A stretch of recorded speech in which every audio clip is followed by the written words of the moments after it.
Oh, you made the right choice to listen to today's show. It is excellent, I must say. It's episode 270. Progressive radio legend, best-selling author Thom Hartmann joins me. And then the always amazing, brilliant, and hilarious Christian Finnegan. I am Pete Dominic. It's time to stand up with me right now.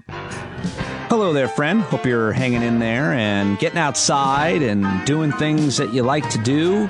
Whatever makes you happy and brings you joy. The bar's pretty low, so find your moments, find your spots. I'm happy that you're spending some time with me today. Got a great episode of the podcast. Had an awesome time at the Zoom Hangout tonight.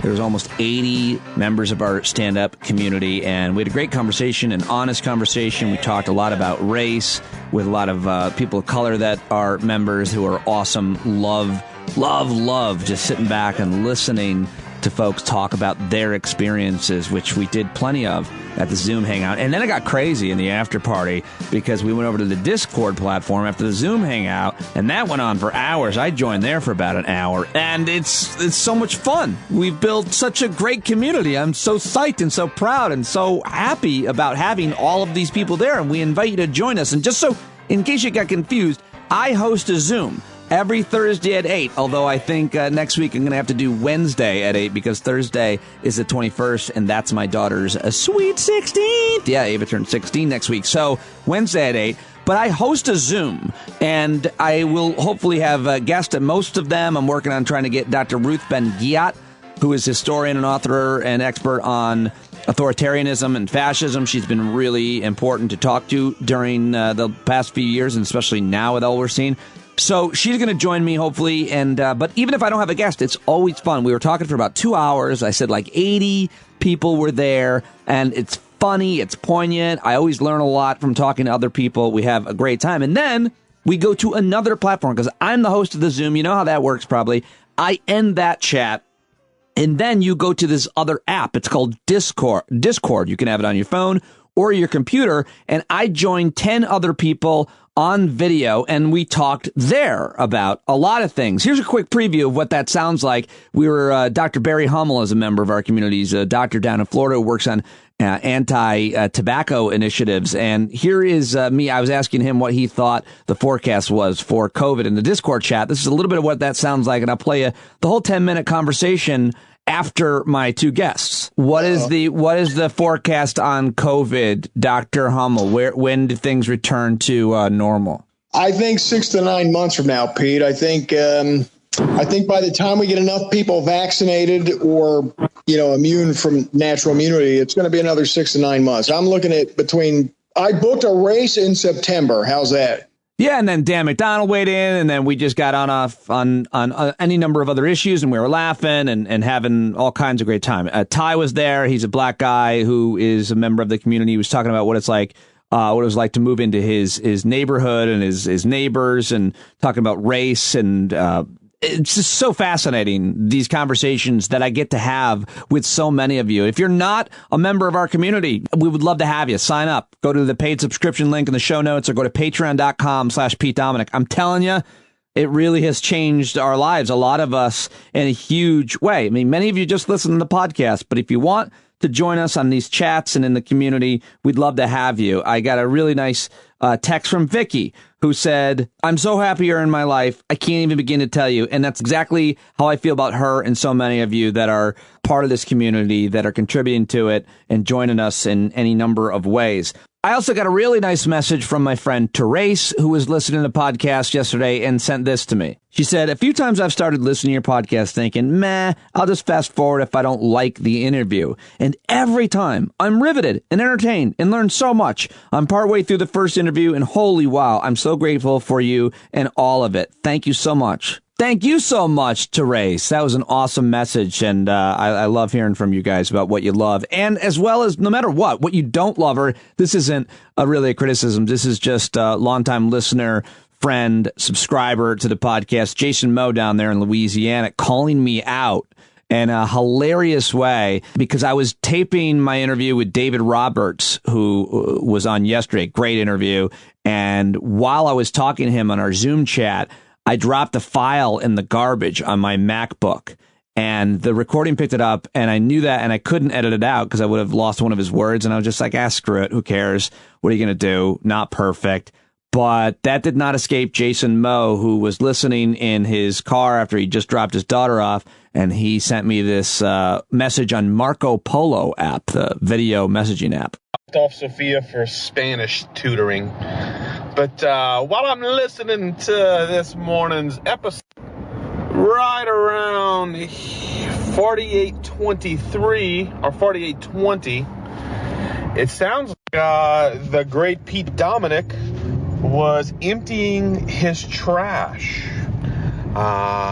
It's been quite some time since I've had an Apple, since I had a MacBook Pro, but I remember that sound that the computer makes whenever you dump a file or an email into the trash, and I heard that sound. So were you really listening to Mr. Roberts? You got me.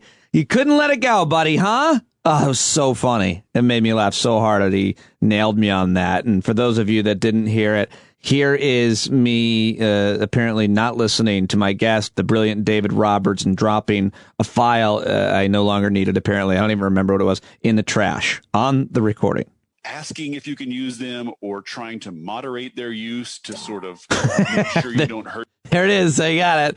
That's on the podcast. That's what you get when your producer and your host and your editor and your all jobs is just the one guy. It's a one-man band, and sometimes those things, they sneak their way on. But you know what? Those computer sounds also made it on air when I was at SiriusXM and had a team and all the best technology, whatever. So wow, that was really funny, Jason. Anytime that kind of stuff happens, anytime there's an error, number one, if it's like really annoying, like the levels are off or there's a long dead air pause, like tell me right away. If you got my number, text me or email me right away if there's any technical problem in the podcast, and I will run out to the shed and fix it because I love being in here. standupwithpete@gmail.com for all of your complaints, and I will provide you, Schmeat Momanek and I will provide you with the best customer service known to podcasts. Okay.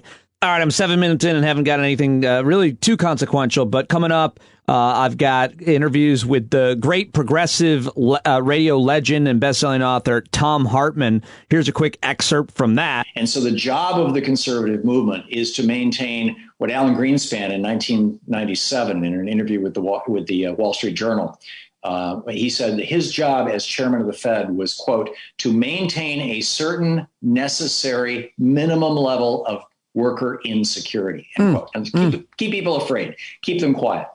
And Kirk said in 1951 that if the middle class continued getting wealthy as rapidly as they were, because at that point in time, you had about a third of America unionized, and the middle class was actually growing faster as a percentage of their income and a percentage of their wealth than was the top 10% or even the top 1%. He said, if this continues, we're going to hit a point where the groups that are on the periphery of society, of economic society, women, minorities, racial minorities, gender minorities, and young people are going to start to rebel. They're going to start demanding equal power with basically us white men. And we can't have that. We talked about his fascinating book, The Hidden History of American Oligarchy, Reclaiming Our Democracy from the Ruling Class. We also talked about radio and media in general, because he knows it all. And also talked with the great Christian Finnegan, as I do every Friday. And one of the stories we talked about was the fact that Jared and Ivanka will not let their own Secret Service agents who are protecting their lives use the bathroom in their house. It's impossible. It's really difficult to fathom. And you think that if you have 6.5 bathrooms, you can spare half of one. You would think. It's so great. It's just one of many observations he makes. We go lowbrow, we go highbrow. And he told a story about how he had to let a delivery guy in one time in his New York City apartment to take a dump, a massive massive dump. It's hilarious. And we talked about much, much more as well. Okay, so those are both coming up. But first, I want to get to you the last 24. That's my news segment. What happened in the last 24 hours? News clips, tweets, headlines. Let's start with the audio from CNN that is interviewing some of the D.C. Metropolitan Police officers who were responding to the raid on the U.S. Capitol building last week. Here is audio from D.C. Metropolitan Police Officer Michael Finnegan, who was attacked. He was stunned, injured, and a group of rioters began stripping him of his gear. They grabbed spare ammunition. They ripped the police radio off his chest. They stole his badge. He put both hands over his gun so they couldn't get that. He was tased several times in the back of the neck.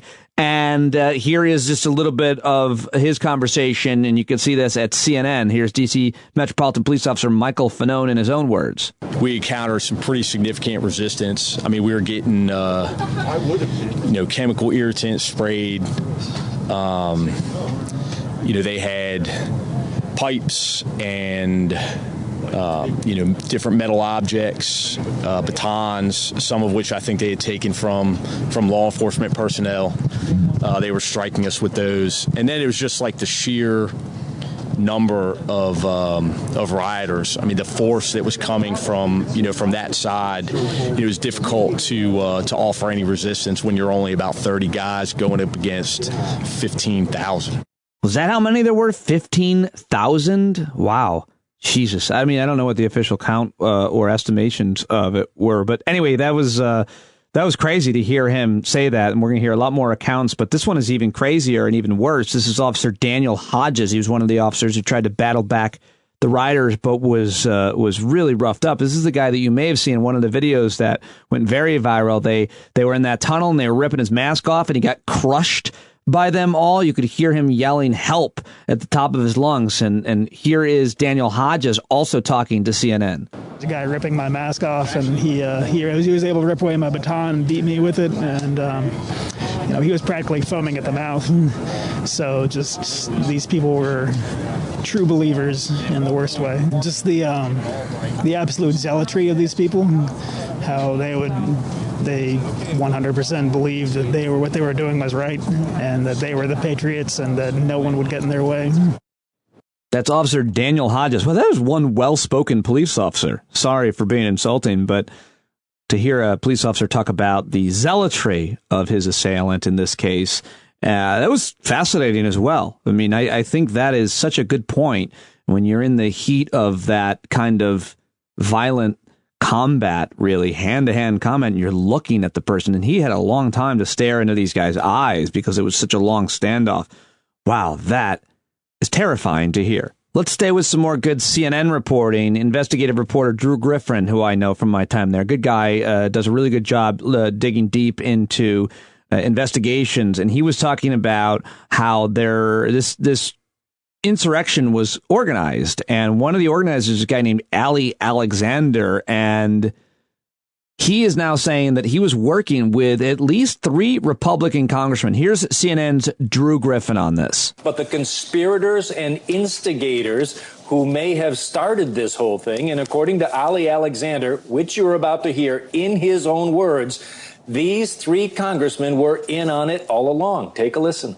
I'm the guy who came up with the idea of January 6th when I was talking with Congressman Gosar, Congressman Andy Biggs, and Congressman Mo Brooks. It was to build momentum and pressure, and then on the day change hearts and minds of Congress peoples who weren't yet decided or saw everyone outside and said, I can't be on the other side of that mob.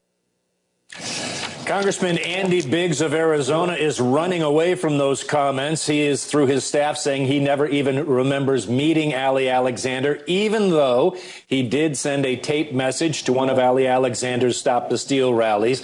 Mo Brooks of Alabama, facing a lot of heat at home and possible censure, is now saying that his words at that rally about going down to the Capitol and kicking ass were somehow taken out of context. Paul Gosar, also of Arizona, he won't say anything to us, but he has just got a string of tweets that show in the weeks after the election and leading up to January 6th, he appears to be in constant touch with Ali Alexander at rallies and talking about joining him for the January 6th. So I think all of this will be investigated at least by the House Ethics Committee, if not by the Department of Justice itself. And later on, CNN interviewed former Republican Congressman Charlie Dent, who had this warning for those congressmen. Well, it seems to me those three members of Congress are going to need to lawyer up very fast.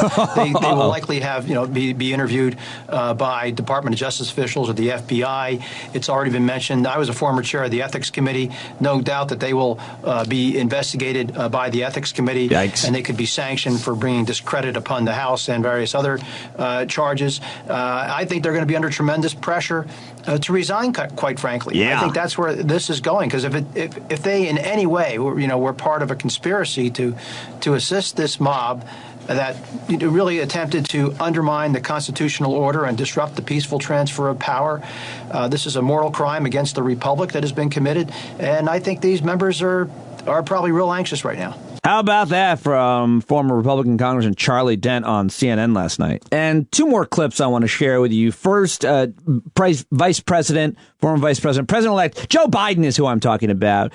He released a $1.9 trillion economic and healthcare rescue package yesterday. It'll deliver direct aid to families, businesses, communities, and provide money for testing and vaccine distribution. The emergency relief plan includes $400 billion for fighting the coronavirus, more than $1 trillion in direct relief to families, including direct payments of $1,400 to most Americans, and $440 billion for aid to communities and businesses. It's called the American Rescue Plan, and the proposal would meet Biden's goal of administering 100 million vaccines by the 100th day of his administration. And here is an extended clip, and I say that it's about 3 minutes here, and I think it's important to hear from the guy who's going to be the president of the United States in just a couple of days. Here's Uncle Joe to the rescue. As I said when it passed in December, the bipartisan COVID-19 relief package was a very important first step.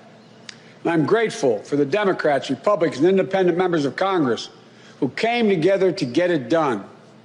But I said at the time, it's just a down payment. We need more action, more bipartisanship. And we need to move quickly. We need to move fast. Our rescue plan starts aggressively in order to speed up our national COVID-19 response. The vaccines offer so much hope, and we're grateful to the scientists and researchers and everyone who participated in the clinical trials. We're also grateful for the rigorous review and testing that has led to millions of people around the world already being vaccinated safely. But the vaccine rollout in the United States has been a dismal failure thus far. Tomorrow, I will lay out our vaccination plan to correct course and meet our goal of 100 million shots at the end of my first 100 days as president. This will be one of the most challenging operational efforts we have ever undertaken as a nation. We'll have to move heaven and earth to get more people vaccinated, to create more places for them to get vaccinated, to mobilize more medical teams to get shots in people's arms, to increase vaccine supply, and to get it out the door as fast as possible. We'll also do everything we can to keep our educators and students safe, to safely reopen a majority of our K through 8 schools by the end of the first 100 days.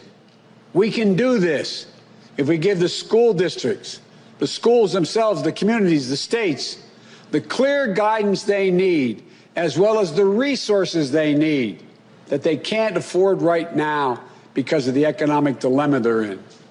That means more testing and transportation, additional cleaning and sanitizing services in those schools, protective equipment and ventilation systems in those schools. We need to make sure that workers who have COVID-19 symptoms are quarantined, and those who need to take care of their family members with COVID-19 symptoms should be able to stay home from work and still get paid.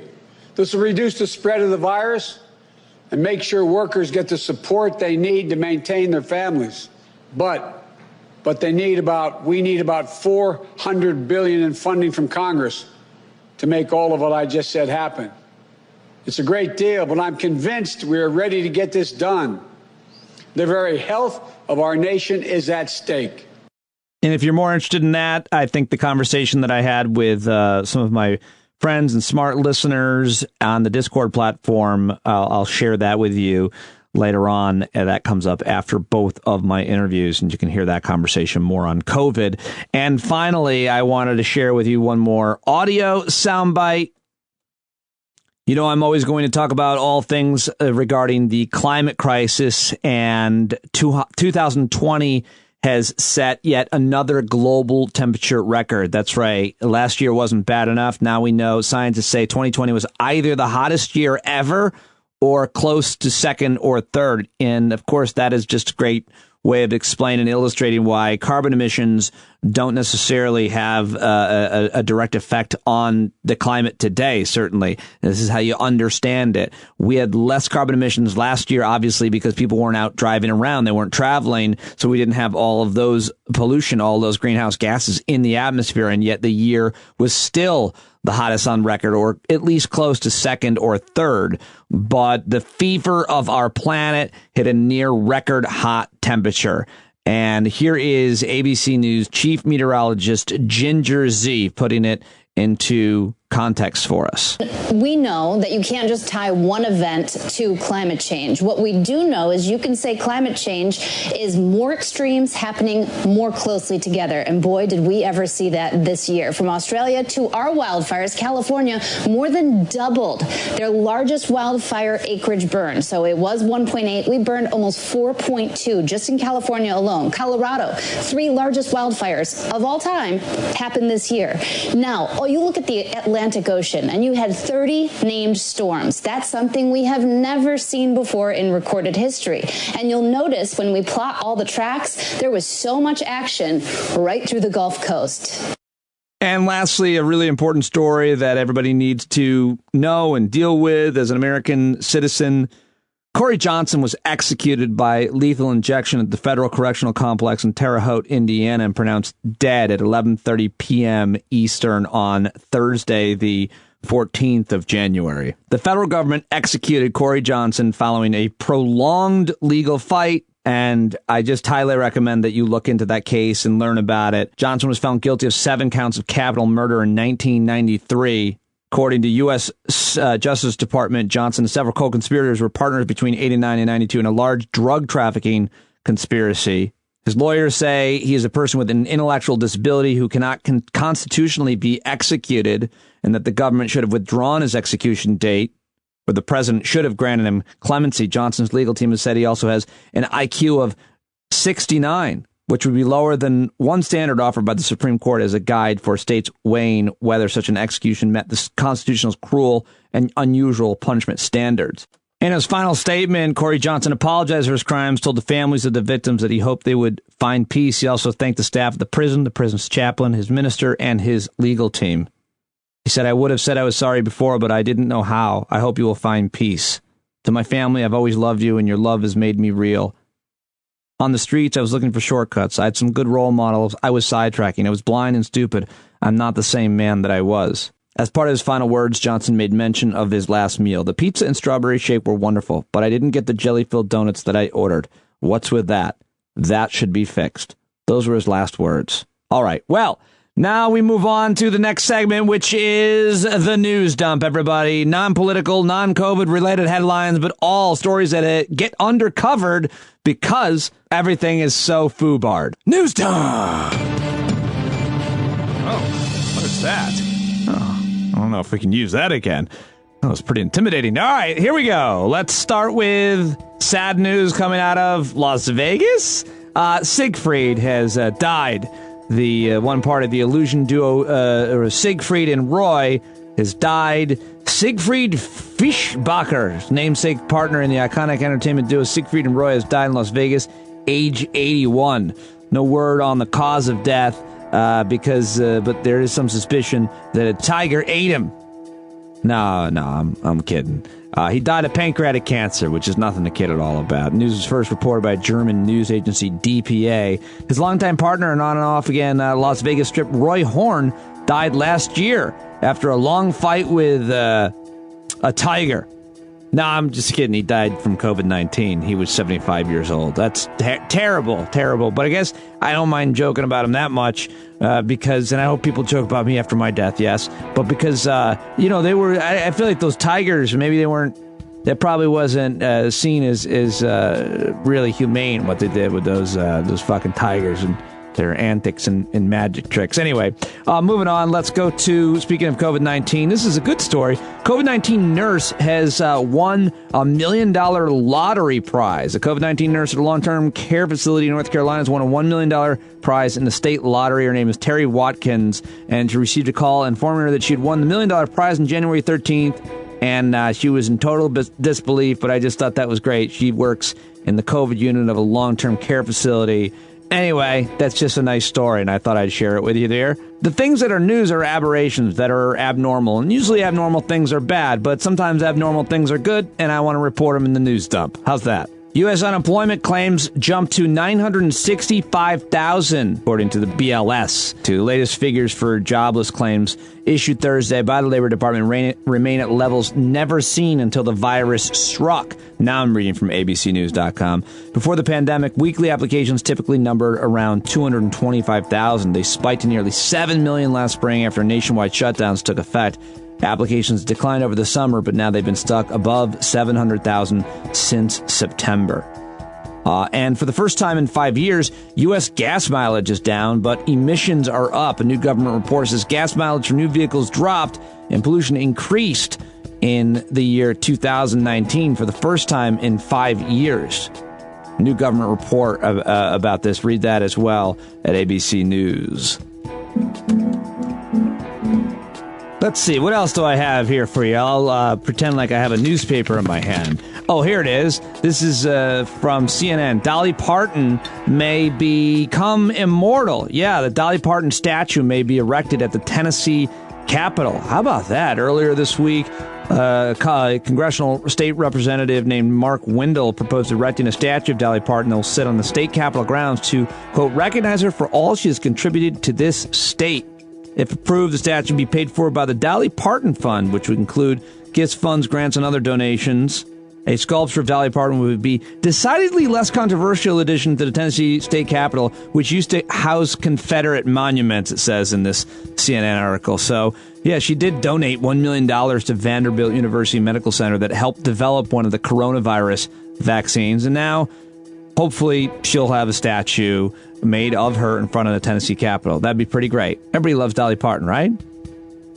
And finally, I just read a story about a housing boom. Unfortunately, it is a boom for tiny houses. Or maybe, fortunately, maybe that's more sustainable. But the Yahoo News headline is, after a year of booming tiny house sales, experts say the movement is at a turning point. In 2020, the tiny house movement saw an increase in interest and a boom in sales thanks to the coronavirus pandemic. Yahoo Insider spoke to experts about what they think the movement needs to achieve this year for tiny houses to become a legitimate housing option.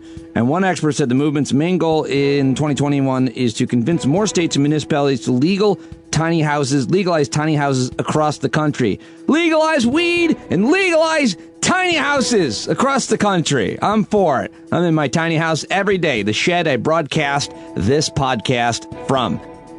And finally, this is some firsthand reporting from me, your host, Pete Dominic. I was at the grocery store the other day, 2 days ago, and I keep forgetting to tell you this. I saw a guy who's at the meat counter, and he said, I would like a 1/4 pound of bologna.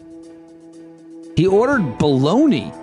And I just thought I needed to tell you, because speaking of aberrations, does anybody listening to this get bologna? Do you buy it for yourself as an adult? I mean, I guess maybe you had kids or something, but I really wanted to go up to him and be like, hey man, did you just order bologna?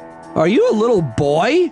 I mean, I didn't say that to him because I'm not a dick, but I did I did see that with my own eyes. It's firsthand reporting, and I wanted to get that back to you because I thought if there's anybody out there that'd be interested in that story, I wanted to make sure I shared it with you. Bologna. He was going to make a bologna and cheese sandwich when he got home. He's a little boy. Okay, sorry. I'm sorry for making fun of him. Not really. All right. Speaking of which, that is the news dump, and now it's time to get to my first guest on the show. But before I do, I want to remind you to please consider signing up for a donation to the greatest nonprofit in the world. There are hundreds of thousands of nonprofit organizations. Some you give one donation to, some you give a recurring monthly donation to, and that's what I want you to consider for this month, to give a recurring donation to GiveWell.org. Go to GiveWell.org/stand-up, select podcast, select Stand Up with Pete Dominic. It'll come back to us. They are my sponsor for the month, and I love working with this amazing organization, and they do more research and more investigation into the organizations that they then select for us to donate to than any other nonprofit in the world. They're simply the best. They practice effective altruism, which helps your dollar go the furthest to improve and save the most lives. GiveWell, GiveWell.org/stand-up, and sign up for a recurring donation. Okay, now that is said, and I hope that you will do that, really, because I so believe in that organization. I know personally people that work in that organization, and that is why I'm working with them. It's time to get to my first guest on today's show. I came up in the ranks of talk radio listening to and eventually getting to know a little bit about this guy, Thom Hartmann. I think he's one of the smartest policy analysts that talks into a microphone in the world. He's been doing it for a long time, and he's written over 32 books, Thom Hartmann has. He's won all kinds of awards. He's the most popular progressive radio host in America, New York Times bestseller, and his new book is The Hidden History of American Oligarchy. He's got a whole series of these books, Reclaiming Our Democracy from the Ruling Class. It's so good. I'm thoroughly enjoying it. I've always thought of him as kind of professorial. I've always learned a lot from listening to Thom Hartmann, so it certainly was great to sit down and get to chat with him about his new book. He's on Twitter at Thom_Hartmann, and you can check him out at ThomHartmann.com. Here's my conversation with Thom Hartmann, the GOAT of progressive talk radio. There he is, ladies and gentlemen, the legend. It should be every progressive commentator's idol. It's Thom Hartmann. Sir, an honor to be in conversation with you. It's been such a long time. I'm so excited to talk with you about your new book. Thank you for joining me. Thanks, Pete. Thanks for having me back. It's great to see you again. One question just about like kind of your career in media, and media certainly plays into your new book, of course, big part of it. But how do you see like this new crop of kind of progressive commentators, or just commentators in general? Anybody can have a show, Thom. Anybody can have a show, a podcast, a YouTube show. You have been doing this, 3 hours a day, every day for years and years. You are kind of, I think, how certainly progressives should measure themselves by. How do you see the way media has so fragmented and then everybody can have a show and say whatever they want? I think it's a great thing, Pete. I've been doing the show that I've been doing for 18 years, and we added video to it about, 12 years ago or so, and added YouTube to it maybe a decade ago, in addition to regular radio stations and things, and the TV's on Free Speech TV, which is on Dish and Direct and on the web.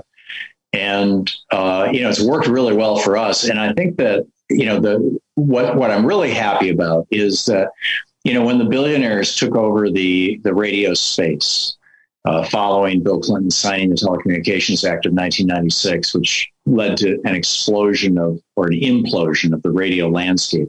And I came up in radio in Lansing, Michigan, where all 7 stations in town were owned by local families and or local groups of people who got together and did it.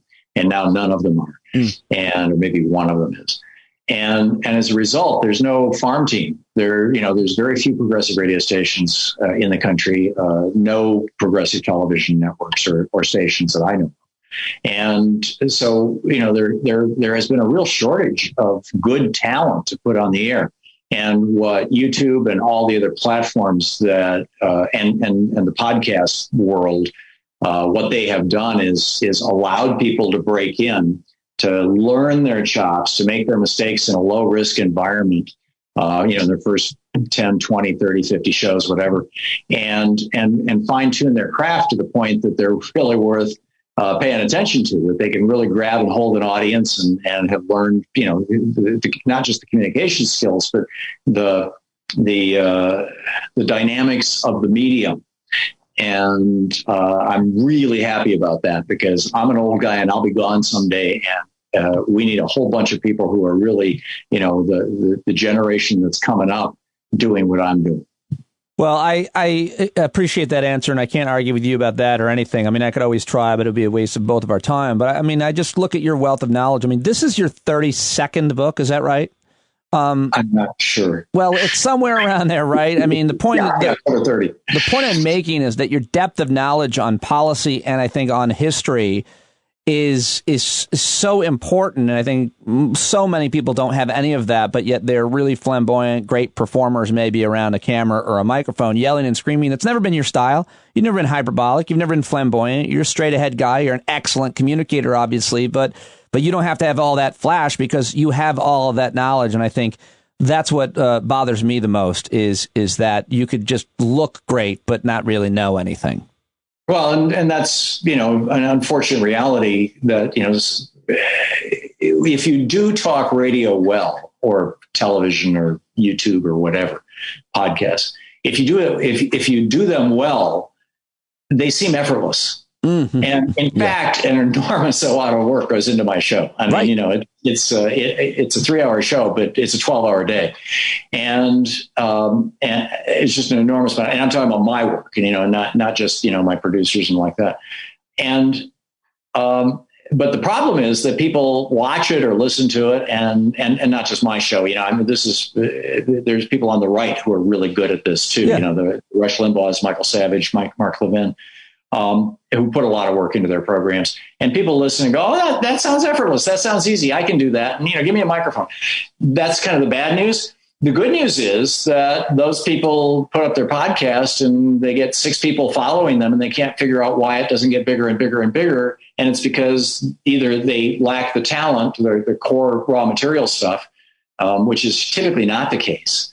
But more importantly, that they haven't invested the time and effort to learn the medium, right? To learn, how you use the tonal modulation or how you use pauses and space. I mean, how you convey important stuff without the stuff that you're talking about, without, shooting fireworks in the air and funny noses and stuff like that. Everybody thinks that there's a quick fix, that there's an easy way to become, really successful doing this kind of stuff. And there really isn't. With a modicum of talent, which is all I have, and an enormous amount of persistence, which is what I have, you can do it. Well, I appreciate that, but I think those are your second and third best qualities. I think your best quality is your breadth of knowledge, your intellect, your understanding of the issues that you're actually talking about. And I think therein lies a huge difference between someone like Thom Hartmann and someone like, say, Ben Shapiro, who has dominated his space in his generation of talk, but can't even come close to you. If the two of you were to debate, it'd barely be worth listening to, which is, I think, often the case when you are debating people. You've always been good about that on your show. Let's talk about your book, though, specifically, because it's so important and so timely. It's part of a series of books that you've been writing, The Hidden History of. This one is The Hidden History of American Oligarchy, Reclaiming Our Democracy from the Ruling Class. But, Tom, you wrote a similar book about monopolies. So I think it's important to kind of differentiate the difference between a monopoly and an oligarchy. And since you wrote books on each, what can you tell me? Yeah, the fifth book in the series, the fourth book in the series was The Hidden History of Monopolies. And monopolies are when businesses get together to force out competition. So monopolies are basically concentrations of economic power, i.e. wealth. So that's a monopoly. But an oligarchy is a concentration of political power rather than economic power. Now, typically it's paired with economic power. Oligarchs are almost always very wealthy people, virtually by definition. But it's in the monopoly book, it's what happens when power gets concentrated in the corporate sector. And with this book, the book of the Hidden History of American Oligarchies, it's what happens when power gets concentrated in the political sphere. And of course, it's the history of it, and it's so important. I wanted to fast forward just to like the past 30 years, which I think you've been talking about so much, and for your whole career since Reagan started. No one's been better at talking about the Reagan era, and you touch on that in this book. But we do have to start at the Civil War, where you start this book. I think it's where you start the book. But what role did oligarchs? Who were the oligarchs in the 1800s? Yeah, it's a really interesting history, Pete. America was birthed in a fight against oligarchy. The British East India Company controlled commerce in North America in 1776 or in 1773. And the Boston Tea Party was an effort to overthrow that oligarchy that led right to the American Revolution. So that oligarchy went down. And then I think it was actually in 1798 that Eli Whitney invented the cotton gin. But it wasn't until the 1810s and early 1820s that the cotton gin became widely available.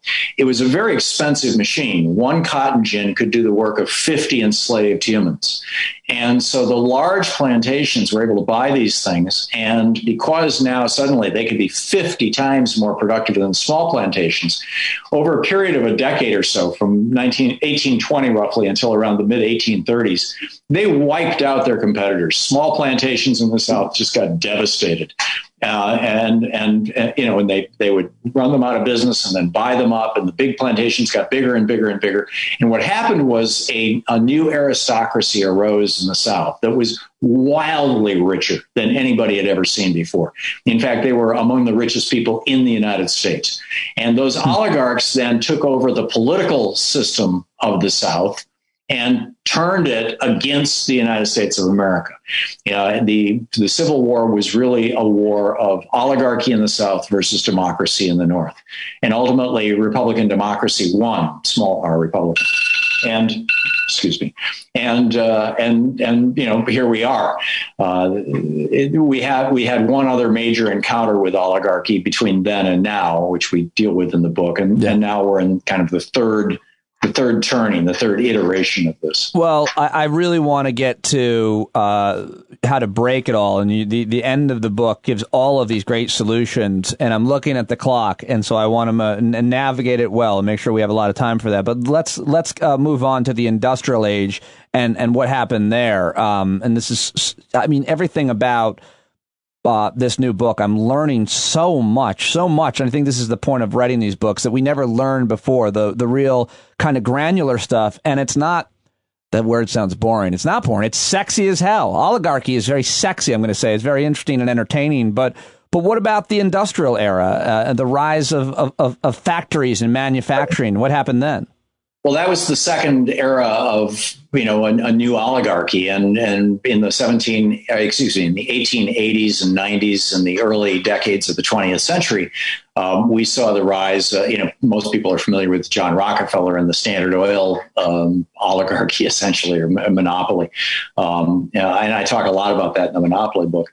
But we saw these, the steel, Andrew Carnegie's steel monopoly and Rockefeller's oil monopoly and DuPont's chemical monopoly and the explosives monopolies. And it was just all, and the railroad monopolies.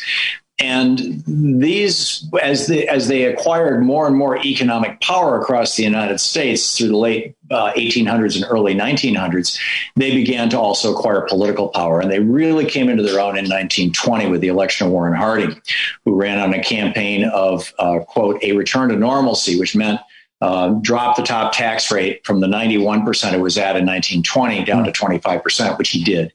And then he had his second campaign slogan was more business in government, less government in business, which means privatize and deregulate, and which he did. And that kicked off the Roaring 20s, which was a period of 9 years of explosive growth of wealth among the top 10%, a decrease in wealth and income for the bottom 90%, and ultimately the great crash of 1929, which kicked off what they referred to right up until the 1950s as the Republican Great Depression. And that's what took care of those oligarchs, essentially, was the Great Depression and Franklin Roosevelt. Franklin Roosevelt came into power, and, the oligarchs actually tried to hire Smedley Butler. They had a right-wing veterans organization that had over 100,000 American veterans who had volunteered to march on the Capitol and seize Franklin Roosevelt and kidnap him or kill him. And they went to Smedley Butler. These are a group of industrialists and Republicans. They went to Smedley Butler, who at that time was the most renowned American military figure in the country. He was a Marine general who had fought in World War I and fought in the Spanish-American War, and he was really well known and beloved. And they went to Smedley Butler and they said, will you please lead this movement? And he said, not only will I not lead the movement, but I'm calling the newspapers right now. And it was a huge thing, for a short while. And Congress started holding hearings, and then FDR shut down the hearings because he didn't want anybody to get any ideas. But that was when the second oligarchy in America was decapitated, essentially. And they continued to try to fund, programs to destroy Roosevelt. And in his 1936 speech in August in New York City at Madison Square Garden, he said, they hate me and I welcome their hate. Yeah. And he was considered a traitor to his class, right? I mean, it's a fascinating story. Well, that generation went to Smedley Butler, a famous general, to lead their revolution on the Capitol. And this generation went to Rudy Giuliani, Tom. So a little bit, and costumes and conspiracy theories. I think that part 4, is it, of your new book, Hidden History of American Oligarchy, is titled "A Third Oligarchy Rises with the Reagan Revolution." Thom Hartmann, I'm happy to say that I think nobody has done more work and research and more to uncover the damage that the Reagan administration did to this country than you have. I often reference you in your work talking about your descriptions and your criticisms of the economic theories, the political theories of that time. And so to talk to you about it is really kind of special for me because I reference it so much. Starve the Beast is so important. To understand what's happening in the world today, you have to really go back to the 80s and understand how Reagan and media changed at that time to make government the enemy of the people to some extent. The problem, not the solution, Tom. Talk to me about what they did then and how the oligarchs had such an influence at that point. This is the eternal battle between oligarchy and democracy, is that there is only one force. There's only one power. There's only one agency in the world that has the power to constrain a multi-billion-dollar corporation or a billionaire. There's literally only one force that can do that, and that's government. And, in the 1970s, or in the late 60s, in fact, actually, I can back it up a little bit before that. In 1951, Russell Kirk wrote a book called The Conservative Mind, which became the Bible of the 20th century conservative movement. And in The Conservative Mind, Russell Kirk quoted at some length, a whole bunch of folks, actually. I'm getting too granular here, but in any case, basically what he said was, if you don't have, going back to Thomas Hobbes, that if you don't have a society with classes and orders, in what Hobbes referred to as the iron fist of government or of church or state, if you don't have that power over people, and if people get too wealthy, average people, they will create massive social instability.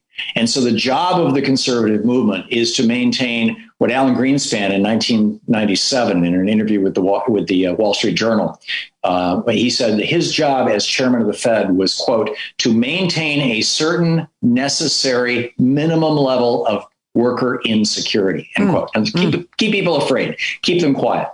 And Kirk said in 1951 that if the middle class continued getting wealthy as rapidly as they were, because at that point in time, you had about a third of America unionized, and the middle class was actually growing faster as a percentage of their income and a percentage of their wealth than was the top 10% or even the top 1%. He said, if this continues, we're going to hit a point where the groups that are on the periphery of society, of economic society, women, minorities, racial minorities, gender minorities, and young people, are going to start to rebel. They're going to start demanding equal power with basically us white men. And we can't have that. And, throughout the 50s and early 60s, people thought this is kind of crackpot stuff. Barry Goldwater was really into it. William F. Buckley was really into it. But it's crackpot stuff. And then in 61, the birth control pill was legalized. And within 3 years, you had a women's movement going because women could now control their fertility. And so they were saying, hey, there's no reason why we shouldn't be CEOs too. We want to play a role in the market, in the marketplace. By 65, 66, you had an anti-war movement that was underway where young people were saying, hell no, we don't want to go to Vietnam. You lied us into that war. We don't want to die for it. You had gay people standing up, saying, what about us? We're part of the culture too.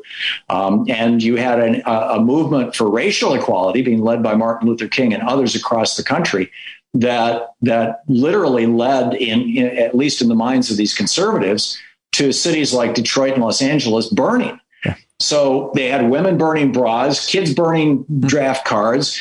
In their minds, African Americans, of course, they were protesting police violence in most cases, burning cities.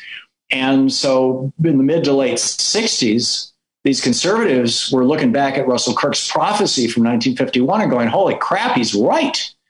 And we got to do something about this. So a bunch of wealthy conservatives got together and they hired Lewis Powell, who was a lawyer for Big Tobacco, to write a summary of this. Was the U.S. Chamber of Commerce actually hired him to do this, to write a memo summarizing what could be done. And Powell said, we've got to take over the government. We've got to take over colleges. We've got to take over the curriculum in our high schools. We've got to build think tanks and change public opinion. We've got to seize the media. We've got to stop the government intrusion in the corporations wanting to become monopolistic. All these things. And what the administration that finally was able to turn that corner, to flip that switch, to make all those things happen that Lewis Powell laid out in 1971, and that he began putting into place in 72 when Nixon put him on the Supreme Court, in 76 with the Buckley versus Vallejo decision, and in 78 with the First National Bank versus Bilotti decision. Well, Lewis Powell, his vision was realized with Ronald Reagan's presidency. And we have been living in that world now for 40 years. And it's a very dysfunctional and dystopian world. The Reaganomics has so effectively gutted the middle class. And keep in mind, the goal of this was to stop protests, to kill off the unions. Our union membership now is 6%. He's so effectively gutted the middle class that 10 years ago, in 2010, was the year that for the first time since the mid-1950s, half of Americans were no longer part of the middle class. Half of Americans are actually at poverty levels. 6% union membership is private sector. Public sector is higher, right? Public sector is around 3% or 4%. The total was around 11% a couple of years ago. I think it's down to around 10% now, because numerous states like Wisconsin under Scott Walker have figured out how to destroy their public employee unions at the state level. Yeah. And so, the consequence of this is that the American middle class has largely vanished. Tom, and there's real rage around this, which I think we saw at the Capitol building last week. Sure. I tend to blame it, if there's a portions for blame, mostly on media. Because media has been able to convince people that they are aggrieved and has been able to also then point them in all of the wrong directions, thus dividing us. Meanwhile, Thom Hartmann show has been investigating all of these things and telling people of all classes and genders and backgrounds the truth about the causes and effect of their situation for your entire career and a handful of others as well. But media, to me, is everything. I mean, you can start with the Murdoch empire, and I think obviously Rush on radio, Murdoch empire, and both obviously TV, Fox, and then in print with the Wall Street Journal and the New York Post. Also, my friends in the UK and Australia see him to be a villain as well, because he has such influence in pretty much every English-speaking country, it's my understanding. But how much of a portion, or maybe it's a dumb question, but how much do you look at media being able to convince people of what I've said, at least in my mind, they've convinced people? How much responsibility lies in people with microphones and television channels and networks and newspapers, et cetera? Pete, I think you've nailed it. And, yes. And I can tell you that the former Prime Minister of Australia, Kevin Rudd, would completely agree with you. Yeah.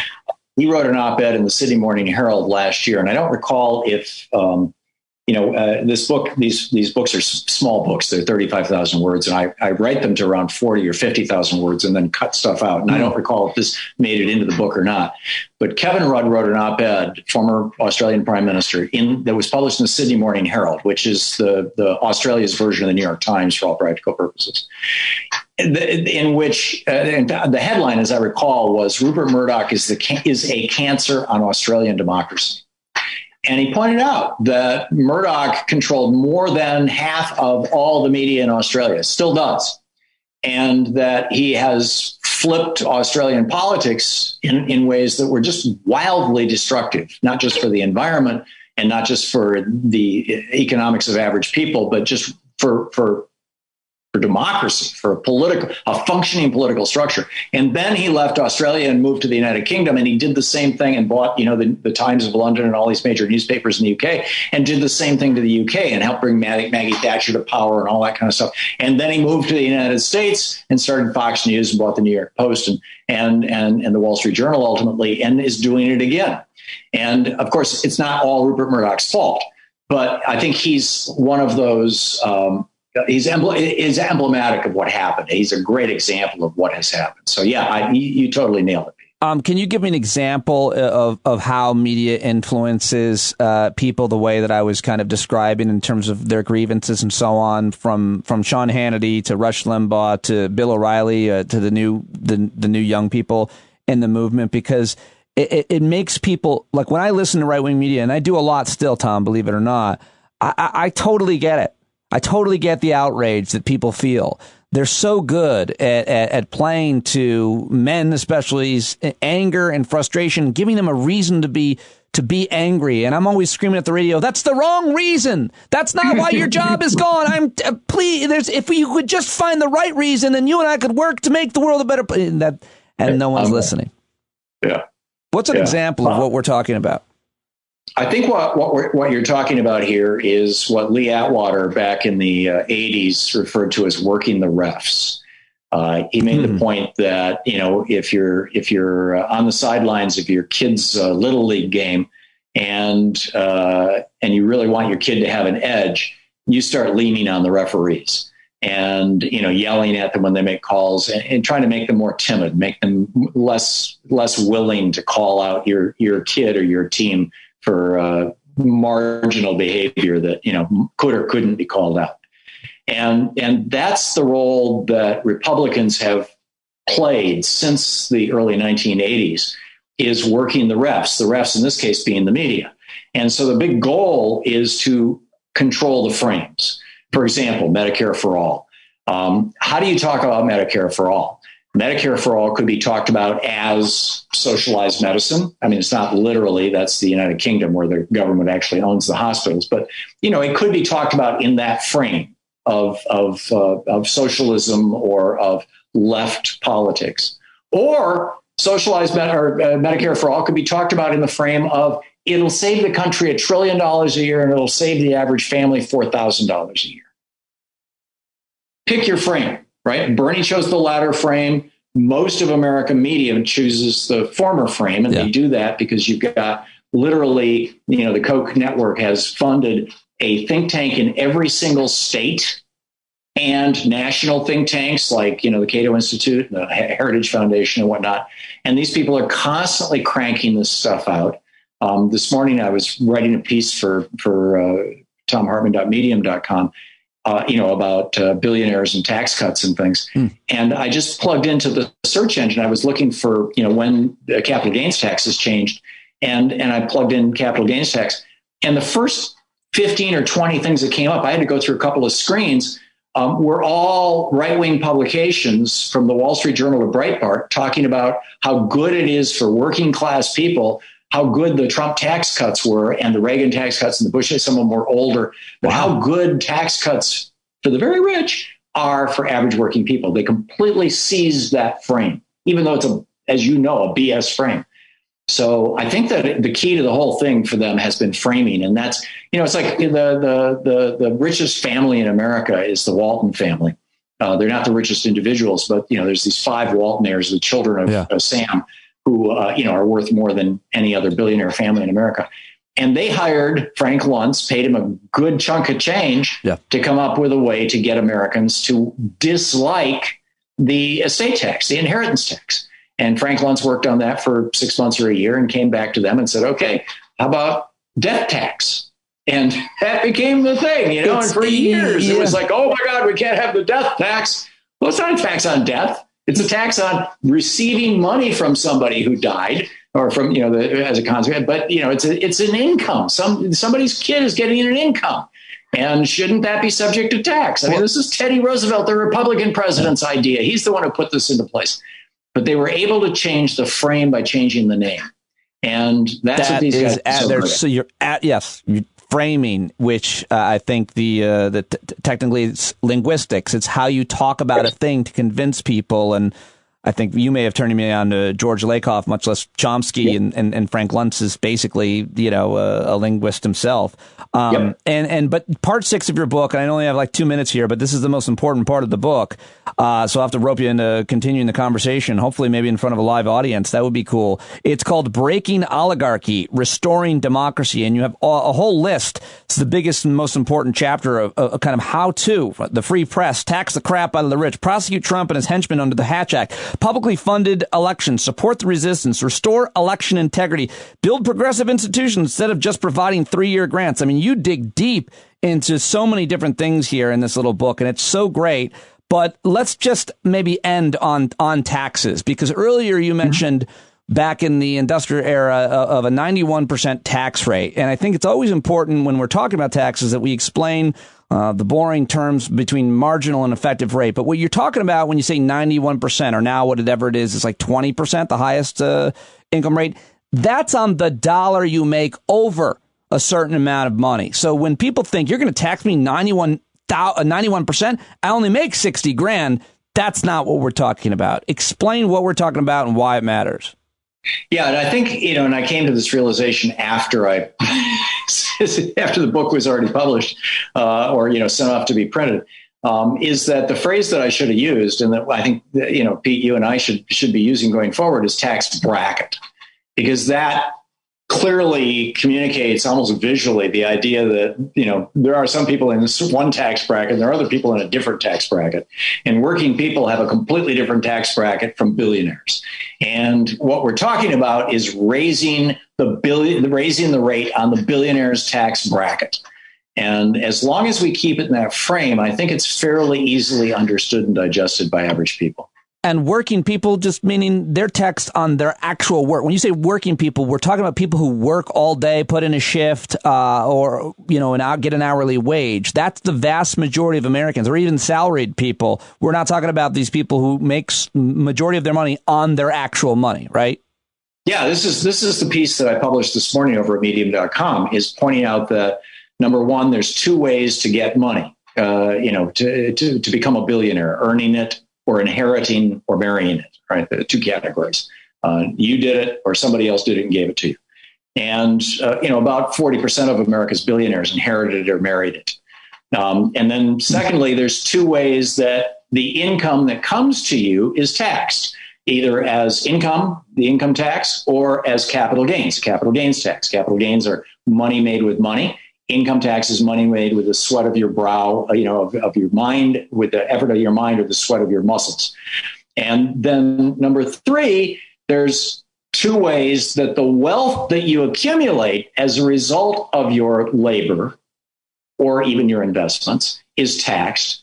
And average working class people, 66% of working class people own their own homes right now.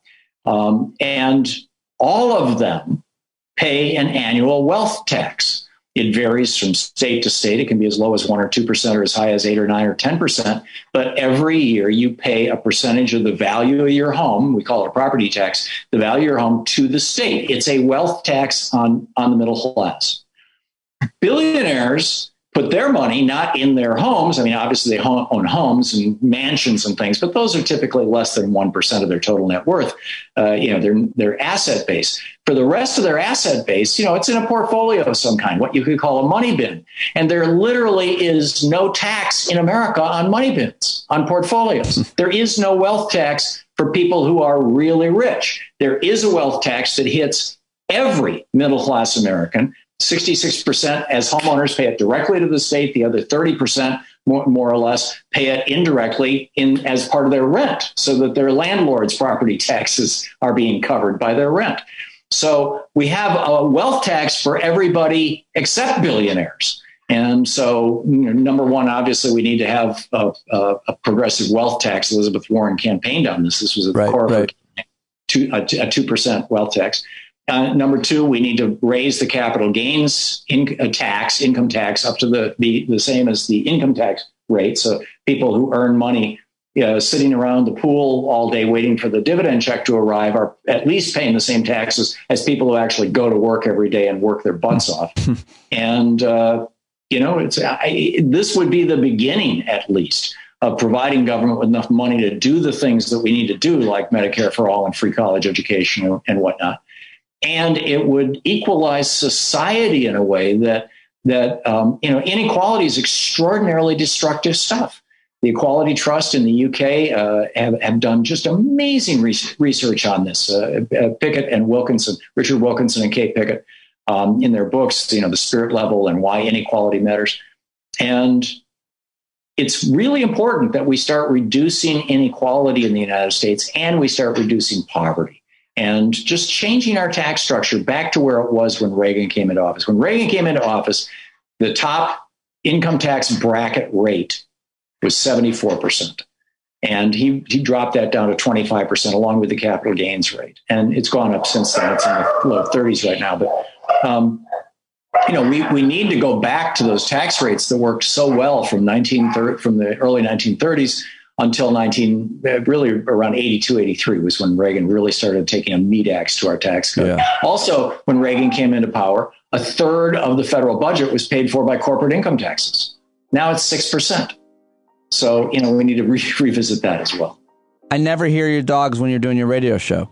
Yeah, well, sometimes they go off. Nobody explains it. Nobody explains it better, Tom. And this new book is great. All of your work is great. And long live Thom Hartmann. May you never die, sir. May you always keep talking, and so that we can keep learning. Thank you so much for joining me today. Thank you, Pete, and thanks for your kind words, and thanks for having me on your program. That was great to have you. It was great to have him on my program. Thom Hartmann, everybody. Check him out on Twitter at Tom_Hartmann and ThomHartmann.com. Find out how to both see and watch his program. Again, finally, the book, The Hidden History of American Oligarchy, Reclaiming Our Democracy from the Ruling Class. It's very, very good. Highly recommend this little book. All right, coming up now, my second guest of the show. He is here almost every Friday with us to recap the week in crazy and news and life. We always have a great conversation and usually a couple of chuckles with comedian Christian Finnegan. He's on Twitter at Christ Finnegan. You should buy all of his albums, and we always love when he joins me here. Here is my Friday conversation with Christian Finnegan. All right, it's Friday, so we get the opportunity to talk with comedian Christian Finnegan about all things politics, life, media, you name it. You name it, we're going to talk about it. You name it. Seriously, name something. Well, yesterday or the other day, impeachment day, Cedric Richmond said at the end of his comments, they said, your time is up, the gentleman's time is up, and he said out loud, Richmond out. He said that. Mm-hmm. Did you hear him say that? And only after the fact. And what were your emotions immediately when you heard him say Richmond out, a congressman, after his comments on impeachment? Well, I think the other layer of it is that he's literally leaving to join the Biden administration. So he's not just out from that speech. He's out of Congress entirely. It's true that it's a good point. He's done now with his term. That was the last thing he's ever said. Okay, but still, your thoughts on it, that he is literally out, and he said Richmond out. That didn't bother you? It didn't make you cringe at all? It's a little corny. It's a little corny. And I think that's one of the problems that we have on our side, is that we actually don't want our Congress people to speak in catchphrases and sort of, whereas, you know, if a Republican were to say that, they'd all be like, yeah, I'm going to put that on a t-shirt.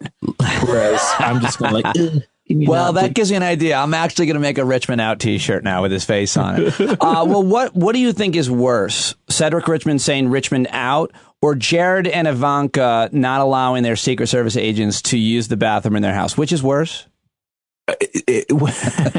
First of all, not that they didn't allow them to use the bathroom. They didn't allow them to use any of these 6.5 bathrooms in their house. The $3,000 a month toilet for Ivanka Trump, Jared Kushner, Secret Service detail. The Washington Post has the story, but apparently the Kushners, Ivanka and Jared, Javanka, were not allowing their own Secret Service agents to use any of the 6 bathrooms. And in fact, some of them went down the street and used the Obama's bathroom because the Obama Secret Service detail allowed them to do it until one of them. This is my favorite part. Until one of them, I got to find the exact line, right? Because it's important in the Washington Post piece, but left a mess. And that's not it. I still haven't found it in the Obama's bathroom. And then they didn't allow them to use that anymore. Here it is. The Obamas did not use the garage, so the extra traffic to and from the command post caused no problem. Yet this solution, too, was short-lived after a Secret Service supervisor from the Trump-Kushner detail left an unpleasant mess in the Obama bathroom at some point before fall 2017, according to a person briefed on the event. That prompted the leaders of the Obama detail, not Michelle or Barack Obama, but the leaders of the Secret Service detail, to ban the Kushner-Trump detail from ever returning. Yeah, I love, this is like, everybody always says, oh, this is like an episode of Veep. It's like, this truly is like an episode of Veep. But like, even Veep would be like, we're not going to do a whole episode about a shit thing, really. Like, we're better than that. It really is amazing. And then they would have to go all the way to the Naval Observatory where the vice president lived, which was like over a mile away. So if you had to pee and you worked at Jared and Ivanka's thing, you'd have to go drive a mile to go pee, or find a local, Radio Shack or Walmart that would allow you to come in and use their bathroom. It's just such a perfect distillation of who these people are. And who are they? Because this is the thing that has really got me confused, and it's just, I can't fathom. And I want to believe there's some error in the reporting because that people wouldn't do this. And I was talking to my friend Bill B in DC, who's a huge Christian Finnegan fan, and I'll tell you what he said. He's the one. Yeah, he said it's about just class, a lack of class and looking down on other people. And I'm like, fine, I understand that. But Christian, why would you, even if you were the worst, shittiest person, you'd think the one person or people that you treat well are those who protect your life. Them you would treat well. You give an extra tip. You'd certainly let them take a shit in your bathroom. I can't understand this. There must be some mistake in the reporting. It's really difficult to fathom. And you think that if you have 6.5 bathrooms, you can spare half of one. Yeah, but maybe there are security concerns. They don't want anybody in their house to leave a surveillance device or a bomb in the pipes or something. I don't know. But also, it's like, first of all, how much pooping is any family doing that you need 6.5 bathrooms? It's a great question. I'm saying, even the Brady Bunch didn't need that many bathrooms. I mean, that's a lot of bathrooms. I don't even know if I had that many bathrooms, I just assume I would poop in all of them in an organized just to change fashion. It up, yeah, just to give yourself keep switching up. I mean, frankly, I like privacy, so I usually go to we have 2 bathrooms in our mansion, and I usually go to the one where the people aren't. That's usually what my choice is determined by.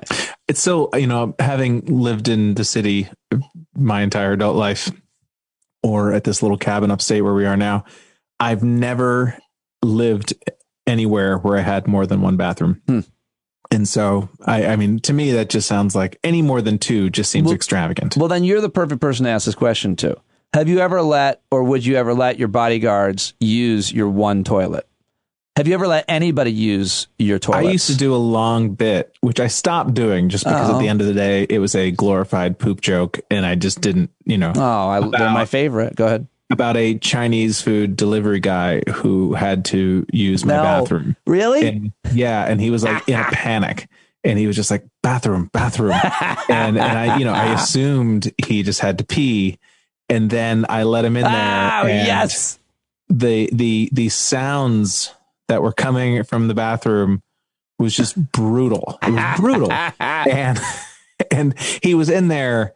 This was the extended dance mix. This was not the single edit. This was a long process. Yes. And then he's just sort of came out and we made eye contact. And there's this sort of awkward moment where he stared at me and then just kind of smiled and went, eh. And then that's why he said it made a noise like that. He just kind of like, he didn't speak much English, and he just kind of like, eh, and then he nodded and grabbed his helmet and was off. Grabbed his helmet. Did you bring it with him? He left his helmet outside the bathroom. Left his helmet on the foyer table, if I do recall correctly. But so yes. How much time until you went into the bathroom after he used it? Did you go right in? No, well, I mean, check it out.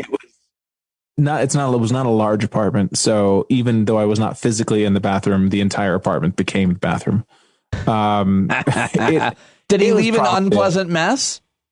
It was an unpleasant. If he was a Secret Service agent, I would have never welcomed him back. Let's put it that way. Well, but it does actually. There's a truth there, that a kind of a moral question about simply if someone needs to use a bathroom and they're close to a stranger in your situation. Would you let them? And I don't know. I think most people would be like, yeah, absolutely.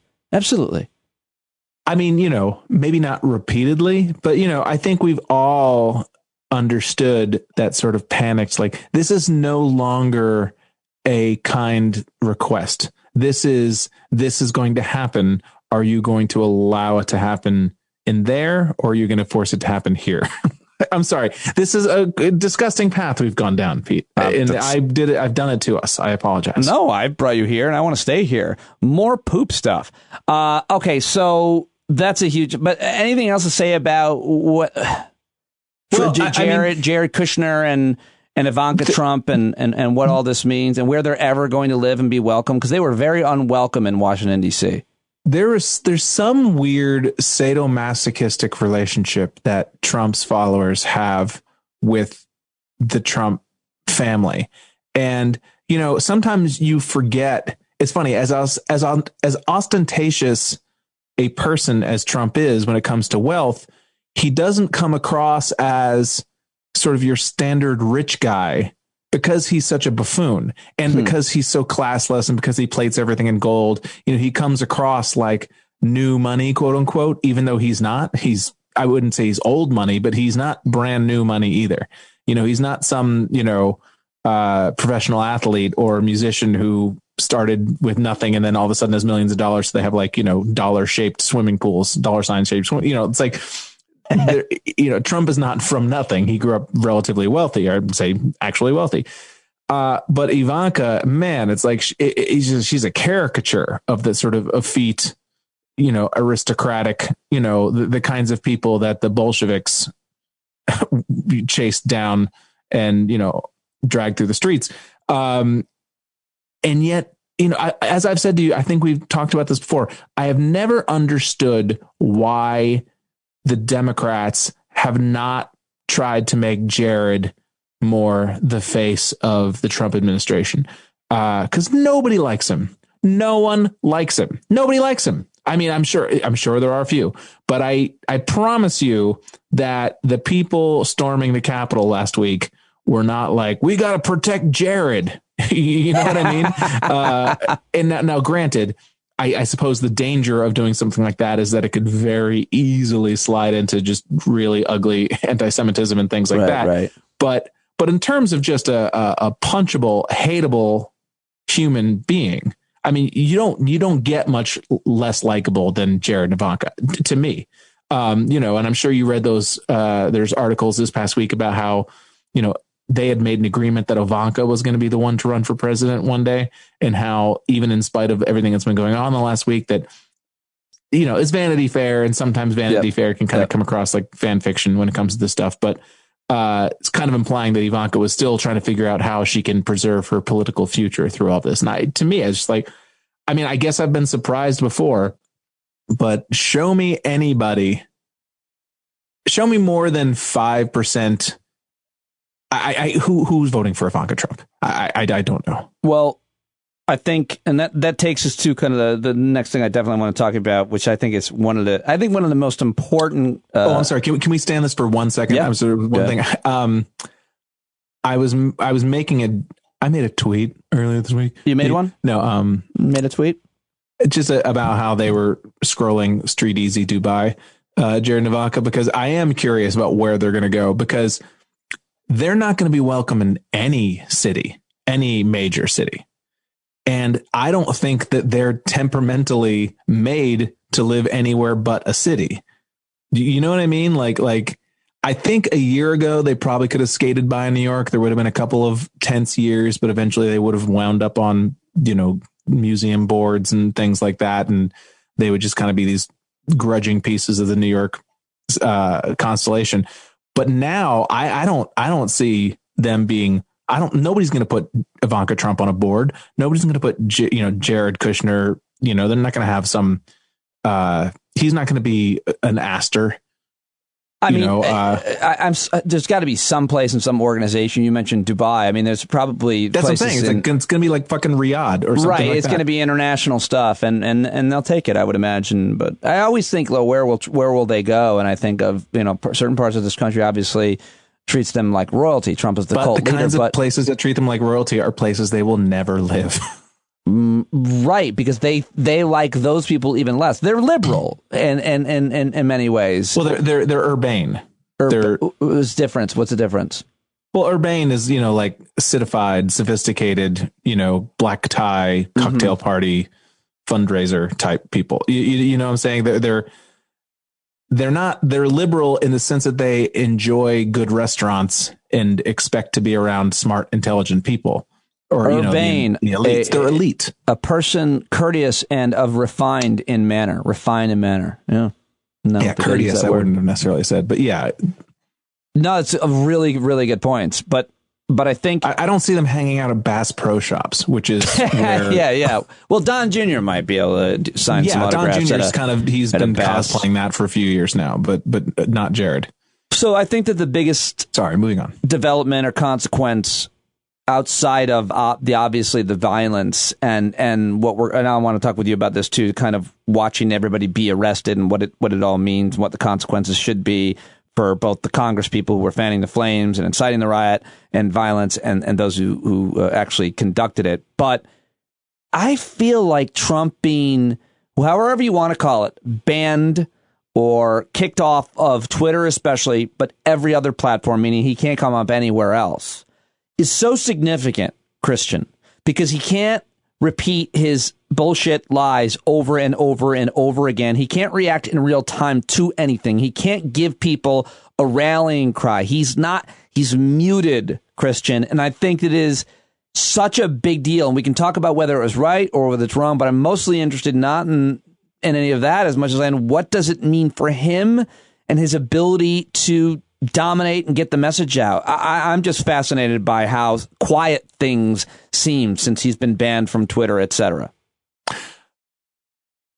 I don't know the answer to those things. And my first instinct when all this was going on is like, guys, is this really the most important story? When there's death, there's plots to kill congressmen, and do we really need to be caring this much about social media? But to be perfectly frank, I've been more interested in how it's affected us, him not being there, than how it's affected him. I think that it's not that anybody necessarily has woken up and said like, oh my God, the sun is shining, everything is wonderful. But I think it's underrated how much of our lizard brains were connected to his social media use, whether you are pro or con, whether you're for him or against him. I think having a little bit of space from that. Now, granted, everybody's still talking about him anyway, but without that sort of chum in the water, maybe I'm naive, but I really think that people are going to learn to move on. And it will happen more easily with him not being able to tweet and stuff. I think that there's like that space of people's brains that was filled up with responding to his Twitter, either again, for or against, will get filled in with other things, I hope. Now, it would be a lot easier for people to move on if we weren't in the middle of a fucking pandemic where, if we had bowling leagues and things like, karaoke. No, it's a very good point. Yeah. But I have already felt a shift just in the feeling of social media in the last week with some of this stuff not making the rounds. Even just having people retweet, because I don't follow, I've never understood, quite frankly, why people follow Trump. Anything he says on social media that is of any import, you're going to hear about. Like, it's not like, hey, wait, what? Donald Trump tweeted something? It's going to make the rounds. You know, I feel like one person needs to follow Donald Trump, and that's it. And that person can then broadcast anything relevant to the rest of us. But there's something that's actually the case of traditional media. The press pool followed the president, and they reported whatever he said, whatever is relevant. It's not actually that weird of a thing to say. Yeah, it's not healthy to have the president tapped into your brain 8 times a day, but there's different without any audiences, warning or any reason. But let me just try to split the difference of what you're saying. I think it's fascinating as to what the result is and what the effect on our lizard brains is. All that is interesting, but I do think that you have to talk about 2 different audiences. The audiences, which is most people, reacting one way or another to it, and negatively, but in many different ways, being horrified, being triggered, being scared, being angry, versus the people who, when they see his tweets, they take them as orders or as truths. I think that the damage that did and the way it activated the people who bought into it and believe it matters so much, because they're not able to communicate with their leader. He's not able to communicate with them, and to outrage them and to show them how he thinks about things and people. It's hard to find out what his reactions to things are, and I think that matters so much. It does matter so much, but I also, in many ways, I think that the president having a personal social media account where he can spout off without any filter, without any sort of go-betweens, is in many ways anti-democratic. It's anti-American, if that makes sense. We don't have kings in this country. And I think that a president shouldn't have that degree of power. A president shouldn't be able to sort of rule by fiat, to make some declaration on Twitter without any sort of input from, Congress or even his own staff, his own press pool. I don't think that that's a good thing. I really don't. I don't think that's a good thing for democracy. Evangelicals, or Protestantism in general. One of the sort of tenets of that, I mean, I'm not a religious scholar by any means, but when Martin Luther, when the Protestants split off from the Catholic Church, is that it's like, we don't need the Pope. We don't need this hierarchy of bishops and cardinals and the Pope. We can have our own personal relationship with God. All I need is the Bible, and I need to communicate with God personally, and I don't need all this apparatus. Right. And, and I grew up Catholic, and it's 90% bureaucracy, 10% theology.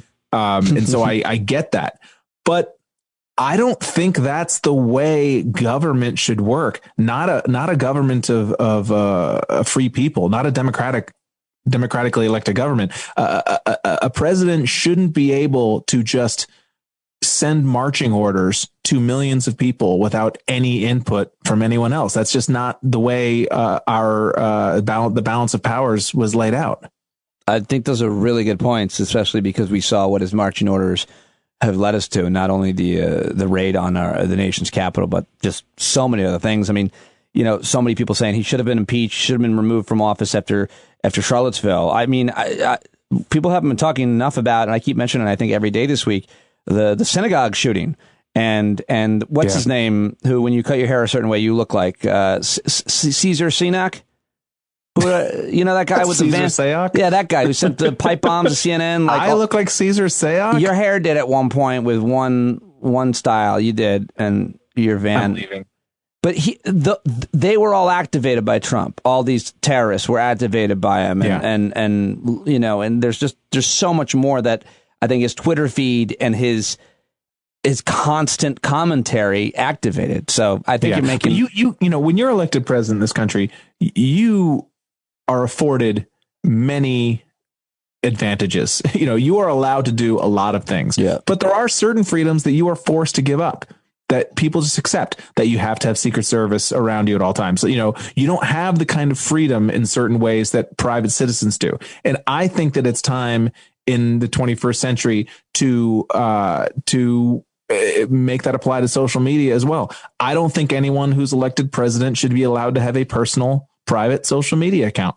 I think that's, in the same way that the presidents can't do certain things, they shouldn't be able to bypass the framework of government to just, because that is a recipe for where we are now. Even if Trump wasn't insane, it's kind of like Trump being insane kind of has shown us like, oh, we didn't realize this was a danger because in the past we had presidents who just were sane and would never use. Well, I think that's no revolution before. That's the key point. It's like Obama before him and Biden after him are not going to be using social media, obviously, that way. We know that. The other thing I wanted to ask you about, because we were talking about this before we hit record here, and I think it's fascinating, but I keep calling it porn. It's my porn every time, which is a weird thing to say because I watch actual porn. But my other porn, the thing that's so arousing outside of renewable energy, is watching these assholes get arrested and watching the videos of them crying in the airport or whatever.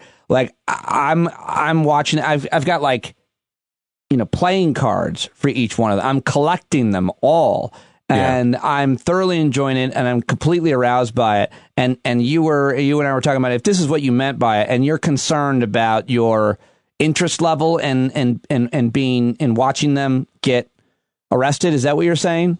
I mean, I'm loving it too. Of course, I'm loving it, but I wonder in the long run, is it healthy for me personally? Like for us as individuals, first of all, I think in a lot of cases, we're going to be really disappointed with how little jail time some of these people actually get.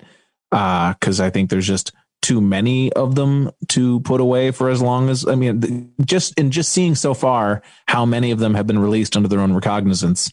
Like the podium guy, the guy who stole the podium, was released because he's a stay-at-home dad, unemployed is, I think, the term.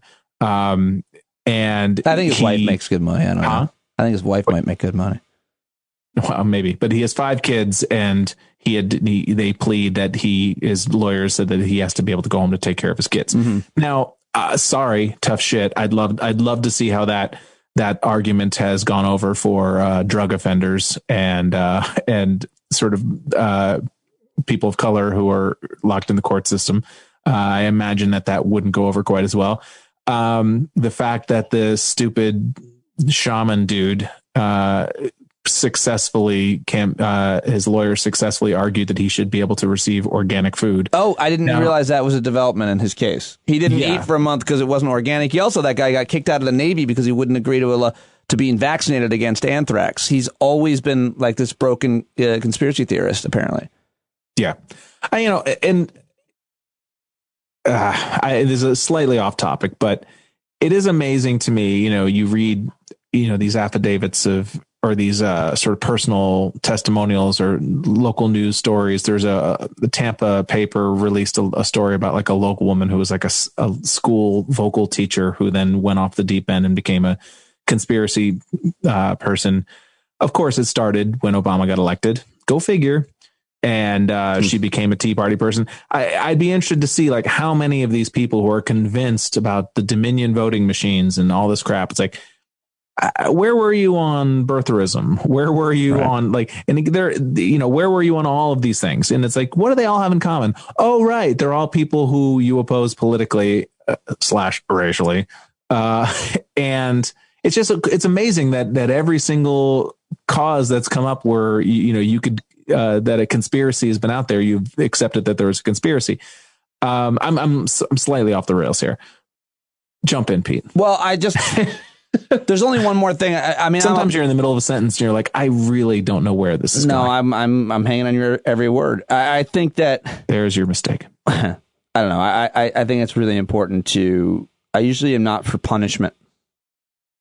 Yes. Okay. That's back. Yeah. I'm usually not for even, I have some radical views on behavioral change, incarceration, and restorative justice and so on. But I think that I don't think it's that controversial to say, listen, you can't break into the state house of any state. You can't break into people's homes. There needs to be a snap out of it moment. That's what I was trying to say. We need to let these people know that even some of the thoughts they're having are criminal, and they don't even know that. I mean, the idea that they would fly to Washington, D.C. and that they thought they were going to take over all of that is illegal. You can't do. I was joking with my wife a little while ago because I was like, when I first saw them in the Capitol, my wife showed me the video and the day that they were in there, and I was like, well, they've all gone through metal detectors. Like, I didn't even. And I was like, wait a second, it's COVID. No one's allowed to go in the Capitol. You're not allowed to go in the DMV. There's only 3 people allowed in the deli. Like, you should absolutely have known. My local rest stop convenience store, isn't open. Right. So when you're driving on Palisades or whatever. This idea that they didn't know what they were doing wrong, that's not. And so this, going back to what you said about snapping out of it, we have to break the fever, which is why I think kicking all these QAnon people and conspiracy theorists off social media and off of YouTube is so important. I think it's really important. And so I want to move on to this idea of cancel culture, because Jim Jordan was on the House floor saying they want to cancel Donald Trump, and no one knows more about and has stronger opinions on cancel culture than comedians. And I know you have a lot of thoughts on this, but my one thought to get us started is this is just a new phrase. There's always been consequences for your actions, no matter who you are, wherever you went, including conservatives, liberals. You're not allowed to do or say certain things, and if you did, you got kicked out of the club. You got suspended from school. You could no longer be a participant at PTA. You weren't getting canceled. You broke the rules. You can't play anymore. It's just the phrase that's new. This isn't a new development for any politician, for any principal of any high school. It's a new phrase. Culture's not changing. It's just this phrase that they're buying into, where they apply it to normal shit that's always been a problem that you always got kicked out for. That's the end of my rant. And I really think that we need to just talk about the fact that those words are what's new. There's no new canceling. No, it's the word. It's consequences is what they're complaining about. Like, they're trying to make Donald Trump have consequences of it. They're trying to make his actions have consequences. That's whenever they talk about cancel culture. I mean, that's really mostly what they're talking about. And also, they're just unoriginal hacks. And they spent 25 years saying political correctness after anyone had stopped using it. Mm-hmm. And they finally have a new way to say political correctness is really all it is. Cancel culture started off as a joke, like, being like, you're canceled, like on social media. Like, that was sort of when one of these scandals would hit, somebody be like, all right, Miley Cyrus is canceled, and it became a silly kind of thing because no one is canceled. Like, you can't cancel a human being, but it became kind of a flippant way of saying, like, all right, enough of you. I didn't realize the origins of it. I'm sorry? I didn't realize those were the origins of it. Yeah, it was internet slang. It was basically the equivalent of eyebrows on fleek. It was a funny sort of meme that people would use on social media that then got adopted by anyone who had to face the consequences of their actions. Was Jeffrey Dahmer canceled? Was Michael Jackson canceled? I mean, like, were these people canceled? It's is Ted Bundy canceled? Was he a victim Richard of cancel Nixon culture? Canceled? No, you Rod Blagojevich. No, you can't do what you did, and now you can no longer participate in our groups, whatever those groups are. You're out, and maybe you can find redemption in some way or another. Well, the only difference is that for a long time, and trust me, we all get frustrated at times by people coming at you if they feel like you've said the wrong thing. We've all been on the wrong side of the sort of quote unquote Twitter mob or the internet mob or whatever. But for a long time, if you said something fucked up or if you did something fucked up and a journalist didn't feel like it was worth writing about, there were no consequences for it. You know what I mean? Unless someone went after you There were no consequences. And that probably changed around Michael Richards is when I think that was probably the beginning of that Kramer changing. yelling the N-word at a comedy club? Yeah. Where it's like, oh, wow, one person with a camera can sort of, because that never would have made the news. Unless otherwise. There was a recording of it. Yeah, and unless a random person decided that this is bullshit and I want to bring attention to this. And, and you can argue that the pendulum has swung way too far in the other direction, where every single thing that someone does or says is then sort of rebroadcast by some random person you never met online, and you're called to account for it. That's frustrating, but it's frustrating all around, man. I mean, it's like, you couldn't say things about the troops during the Iraq War. You couldn't say things about the police, the NYPD in the wake of 9/11. Nobody said like, oh, you're trying to cancel me. It's like, no, dude, that's fucking in poor taste right now. Yeah. It's always been there. The only difference now is that people have, not only do they have the ability to respond, they have the sort of lizard brain, encouragement to respond and to condemn. There's incentive there too, because you're going to get likes. Yes, and approvals. Exactly. Yeah. I mean, I hate it. I had a tweet go viral last week. We talked about it, about the right-wing comedians, doing that was podcasts right when we taped last week. Yeah. And honestly, it's only ever happened to me like 3 times. And every single time I've just hated it. And which tells me that I'm not made for Sorry you suck at stand-up and had to become a right-wing podcaster. 71,000 likes, 5,000 retweets. Why do you think that was such a big deal? Do you think it's because so many people that follow you, and you have a pretty significant following, are like comedy people in the world of liking comedy and like, because like I'm surprised that, a lot of theorizing about like, who was I talking about? And the reality is I wasn't really talking about one person in particular. I was talking about 8 people in general. I was inspired by one comedian who will remain nameless, who was actually at the fucking riot, which pissed me off. And so that kind of got me angry. And I don't even want to bring attention to this person's name.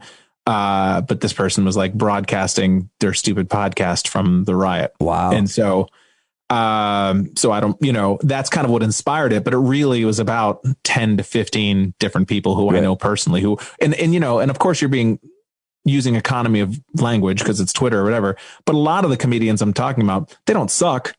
A lot of them are perfectly proficient replacement level comedians.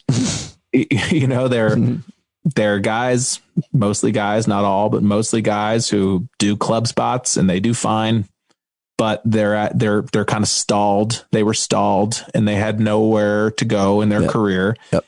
And they kind of were broy, but not overly political.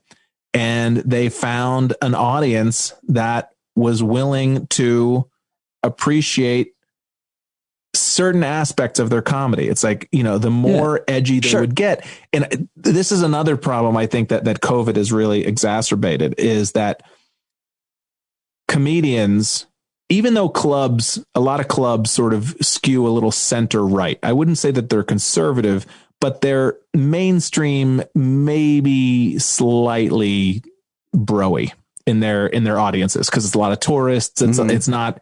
They're not necessarily like the hipsters that show up to the comic strip on a Saturday night. Right. They're people who are like back the blue types, but you still have the parameters of being in front of live human beings.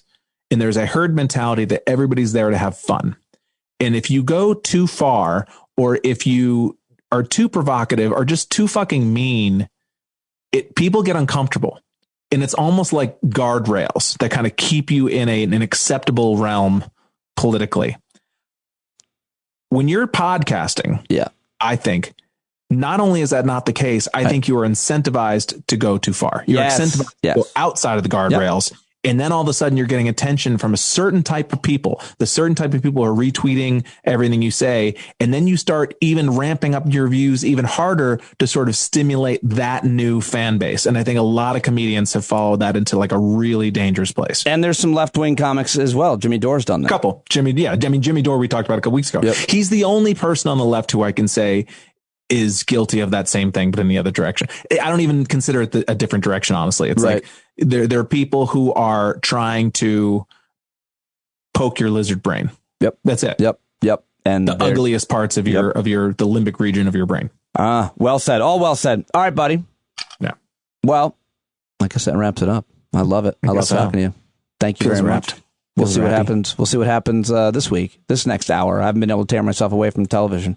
Today was the first day where it seemed like things kind of slowed down here when we're taping, but maybe I missed something. Man, Today was the first day I took the dog for a walk, and I was not worried I was going to miss something. That's my problem, like what does that mean? But I'm addicted to this constant news drip. But today I felt like we're going to take a while before the Senate does anything. So. Yeah, I mean, in many ways, the best thing would be like a week-long power outage.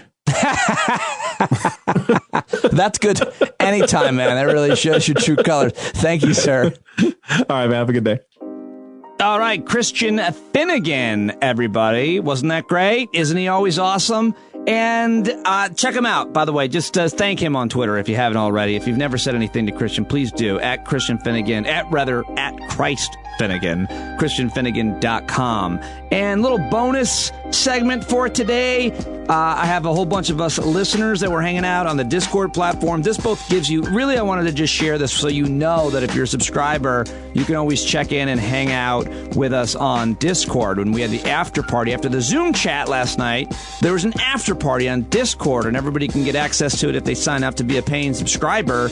And this is what it sounded like. I asked, because I had a couple of smart guys there. One is a doctor, a pediatrician who does anti-tobacco initiatives, and the other is Dan McDonald, who works at a pharmaceutical company developing some of the COVID tests and really pays close attention to this. And yeah, we'd all been drinking a little bit. I don't know if you'll pick up on that or not, but I thought this was an interesting conversation. And more importantly, it just gives you a preview of what it sounds like on the Discord platform. And this was more serious, but we bounce back and forth. We go from this, we talk about our Ty was there, and he talked about race and his experience moving into his house and buying his house, and how his neighbors were seemingly racist and mean. We had about 10 people in this chat, and we were mostly talking about COVID. Desiree, you'll hear her voice in there, and I forget who else you're going to hear from. But here that is, about 10 minutes long, give you a sample of what it's like to be on the Discord platform. We're all on video as well, by the way. You can all see each other. It's just like Zoom, but it's there all the time. People are always there. And so here's our chat about COVID from last night, the vaccinations and the schedules. What is the forecast on COVID, Dr. Hummel? When do things return to normal? I think 6 to 9 months from now, Pete. I think by the time we get enough people vaccinated or immune from natural immunity, it's going to be another 6 to 9 months. I'm looking at I booked a race in September. How's that? Okay. Great. What are we racing? Well, hold on. What's 6 to 9? Marathons. What is 6 to 9 months from now? June to September. And what happens then? That things return to quote normal? That you don't there's probably three things, Pete. There's probably the vaccine. There's enough of it floating around that it makes a difference. There's enough natural immunity floating around, which is way less, but there's enough of that floating around. And the weather changes again. We warm up a little bit. Well, hold on. It's not quite. People are outdoors. Same question to you, Dan. When do you think things return to normal? And then also on the vaccines, I saw Joe Biden talking today, and how come Joe Biden or the federal government doesn't have a website or a phone number that every single American can call to find out when they qualify and where they can get their vaccine? So when are things normal? We'll start handing yours out, man. Fine, I can't help you. Right. Dan? Yeah, so I think on the first point, I'll be much more specific than Dr. Barry here. I'm going to say August 22nd is when we're going to be fully normal. Why? How do you know? Rather than, is that what Q told you? Yes. That's yeah. the So, date of our Spartan race. awesome. So we can bet no, I against mean, yeah. So I mean, I was hoping for June, July timeframe, but of course, we can't have nice things, so we're not distributing the vaccine as quickly as we should. But it's going to happen, and things are moving along a little better overall. So I'm thinking, in the July, August timeframe. So I'm saying to be sure, mid-August for sure.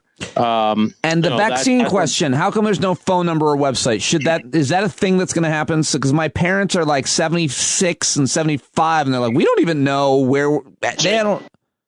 No, January because it's not a federal mandate. It's all state to. And sorry, January 20th, you'll see like actual organizations starting up. Well, yes, yes, there will be more. Initially, the federal response was, here, states, do with it what you will. And the states handed it off to local municipalities. So there will be more of a federal effort, of course, in a couple of weeks. But at this point, you can't rely on. There's no scheduled response right now, but there will be more so going forward, and it'll accelerate as time goes on. Right? Anybody want to add anything to this? Points to that. Before I press stop, go ahead, Barry. I was going to say there's going to be increased production, which is going to help. I think the one thing you got to watch out for is this issue of, so we have all these doses of vaccine, and it's a 2-shot series. So do we hold shots to give the second shot and give a population 100% of the adequate immunity, or do we immunize the population and hope that the production catches up? The only data says you give the shot, then 4 weeks later you give the second shot. So if we give everybody a shot and then the second shot's not available 4 weeks later for the people who got the first shot, did we mess that up? Right. That's a tough call. I'm not saying I don't know what the right answer there is, because Dan, is that a tough call? It is a tough call. Yeah. Dan, is it a tough call? Well, it's not. It's not because. Hold on, Dan. Is it a tough call? It's not a tough call because it's not about the demand right now. It's about the supply. It's about getting the vaccine to people, and it's not getting out to as many people as it should be. Right? Barry, does Dan make a good point? Well, he makes a good point. The problem is if you give somebody a shot and you don't hold their second shot because you want to give them 100% immunity, you're actually stealing the vaccine from somebody else, right? Not giving them the second shot. Are we all? But only if there's if there was a demand issue. But now it's because we're not getting into people as quickly as we should. That it's not a demand response, right? It's a supply response. Dan made the same point twice. Barry? Amanda, say something. You're on mute and you're screaming. Amanda, you're on mute and you're screaming. Come on, say it. Oh. Well, she's screaming, but she's not saying anything. Desiree, you're staring at your camera. What do you have to offer? Yeah, so Amanda wanted to say what is the most important thing to have more people immunized with the first dose, or to have the first batch of people with the second dose? And Dr. Barry. What people are saying is more people that have the first dose is going to do more for herd immunity and the community than if those first round of people get the second dose. So your turn, Barry. But only if we can get those first doses into as many people, and we're not doing that. Your name isn't Barry. Right. Barry. Yeah, we're just failing in general. Like, we literally are talking about this at work, right? And there's a website, I don't know if you guys have seen it, but they break it down by state, where like how many fucking vaccinations they've gotten and how many they've actually administered. Have you guys seen this? They break it down by state, right? So you're seeing the percentage and you're like, fucking California's at like super low, which makes me really sad. So it's like, all right, they've got this many millions of vaccines. We've got like 20% of people we actually administered out of the vaccines that we actually were given. Like, it's pathetic. It's fucking pathetic. I think everybody's missing the point that there are too many people who don't want to take it. Yeah, Well, yeah, Ty. Is that Ty? Is that Ty? Ty just woke up and said something that I think is very important. Amanda. So healthcare workers, especially in LA County, when I saw the numbers of LA County health workers who fucking said no. Yes. Is heartbreaking, right? Number one, heartbreaking. And then on top of that, like you guys are saying, like, okay, we want to make sure this is getting to the right people, right? How many people of color who are frontline workers, right, that doing all the jobs of everything that we're seeing, that are delivering and food, hospitality, all of that shit, are they fucking getting the vaccine? Probably not, right? So we're not targeting the right people, and then the people who should be getting it are saying no. It's just a clusterfuck of shit. It's just shit. You can't say clusterfuck of shit on this show. I'm sorry. Yeah, she fucking can. You're not allowed. She You know what is also really disturbing is today I heard on the news where they were trying to shift in the narrative to say to get the vaccines to those that are spreading it the most, meaning the younger, more stupid people, like in colleges. So it's like, why would we shift that to the most irresponsible people that are going around and not giving a shit? Let's give them the vaccine because they're the most irresponsible. Like, I really have a problem with that. What are your guys' thoughts? Dr. Barry on that. I was going to say down in Florida, we have the opposite problem. We have a very big demand because Ron DeSantis said, anybody over 65 should get it. And so that opened the door to, I live in Florida.